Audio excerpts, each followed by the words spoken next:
Hey guys, it's Leanna. Welcome back to DIY Beauty on Purpose. Today I am working on this shelf that I got off of Marketplace for $20, and I'm excited because I have big plans for it.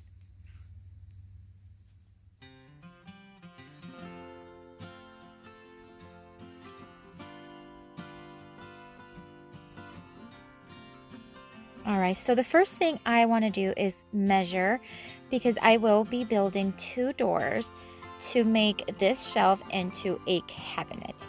I thought it would be a perfect size cabinet. It's narrow enough where it would not take much space in, like a kitchen or a hallway or bathroom, but it is wide enough and tall enough where it would have really good storage space. So I will be building two doors. And so, of course, I have to get the measurements from side to side and above, and not above, but from top to bottom, and use those measurements to cut the lumber. This is a 1x4 that I got at the hardware store. And basically, I'm just going to cut everything twice because I need two doors that mirror each other to be the same size. So I'm making the cuts using my miter saw. And I am using the first cut to cut the second because, again, I want everything to be twice, two things. All right, so after I made all the cuts, I am using the Craig jig to make some pocket holes. I do want to apologize for this angle. I don't know what happened to my camera. It must have flipped the angle, and anyways, but I still wanted to leave it so that you can see the step. I made two pocket holes and on each end of the boards that are going to go up and down. And as you can see there, I am using now the pocket screws in 1.25 inches, which is the appropriate size for the thickness of the boards. And I also use some wood glue to make sure it is nice and secure.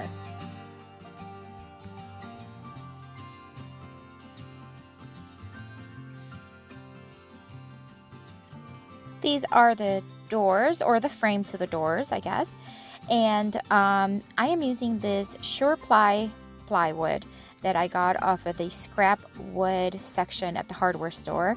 Normally I pay about 25 cents per each piece, but in this case I got these for free that day that I went, and I did make a video on it.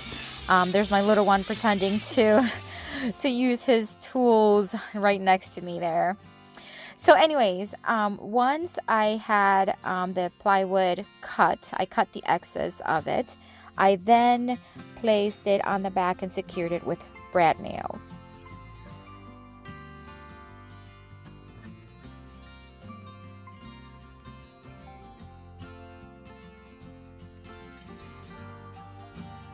I am going to be staining the doors with Varathane stain in the Briar Smoke.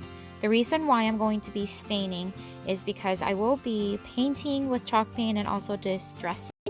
And if I want some of the darker wood tones to come through, I want to make sure that it has a darker tone underneath and not the lighter wood tones. I will be staining both the frame as well as the middle portion of it as well.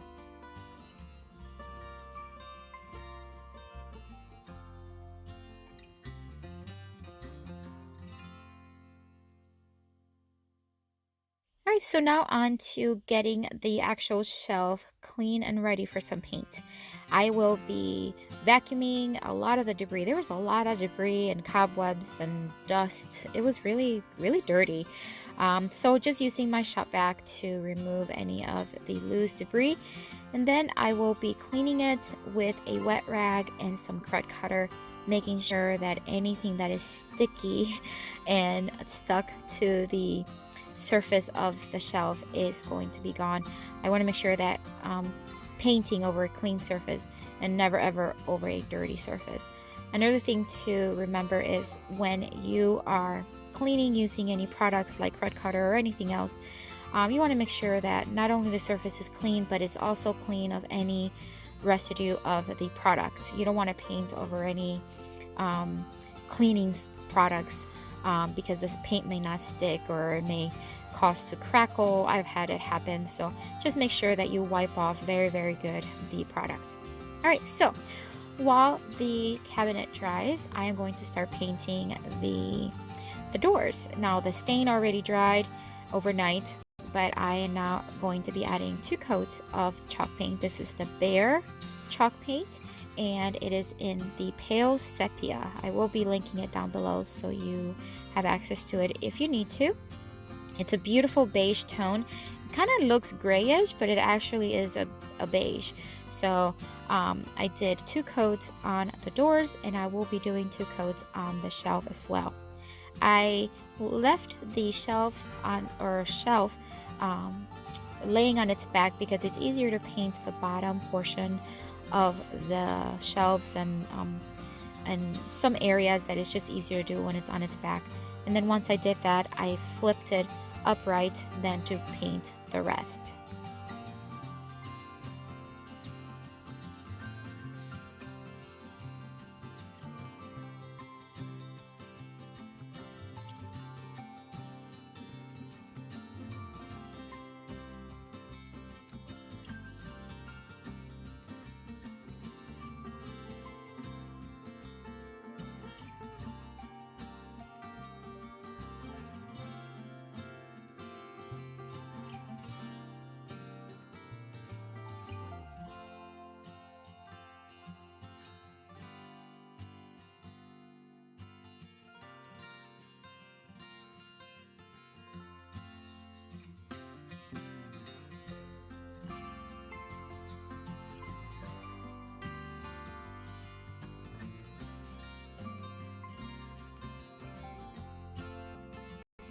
Alright guys, so this fabric here is a beautiful coffee grain sack that I got from burlapfabric.com. I will be linking their website down below. If you're ever interested in buying anything like this or any burlap, or they have beautiful selection and amazing quality. So make sure you click down below and visit their sites. Alright, so originally, my goal was to just do something different with the middle of the doors. Now, I then saw the burlap fabric or this sack, and I said, okay, this is going to look beautiful in the doors. But I had already put the back of it. So obviously it would have been better if I would have added this before I added the backing to the doors.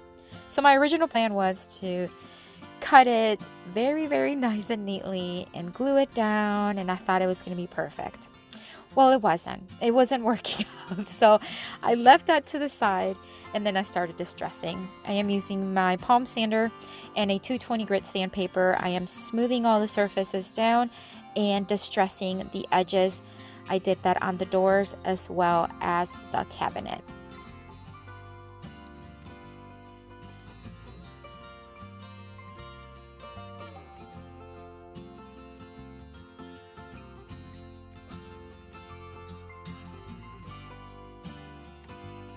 After everything was distressed, I dust everything down and make sure everything was dust free.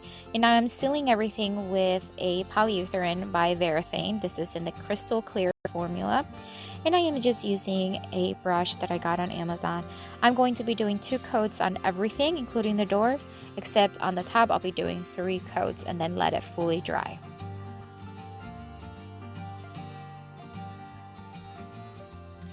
Alright, so back to the doors and what I'm going to do in the middle. I decided to just go through the extra work and pop the back out and just do it all over again. Now I was concerned that it was going to like tear down the back, and it didn't. The brad nails are thin enough where it did pop.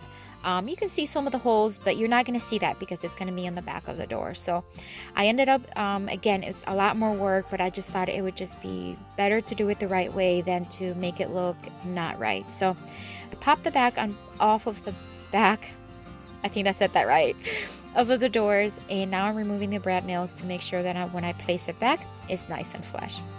I cut more fabric, and this time I cut it a little larger than what the middle section would be because I am stapling it, making sure that it's nice and stretched and smooth, and then that way you won't see the staples when you put the frame back on it. And then I secured everything again using the brad nailer, and I thought it was just, again, more work, but it was just exactly what needed to happen.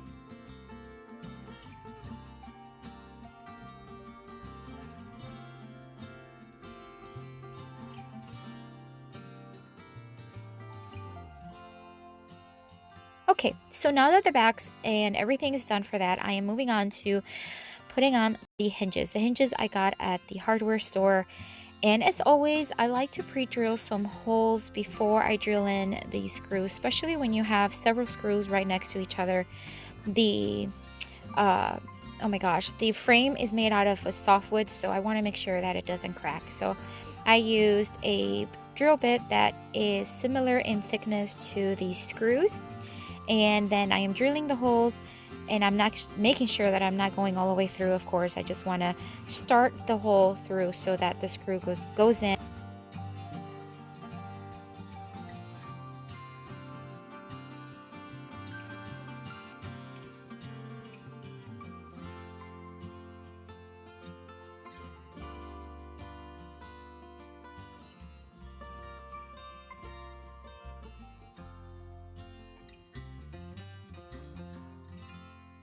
And then, of course, after I was done putting on the hinges on the doors, then I went to the cabinet and attached the other side of the hinge to the cabinet.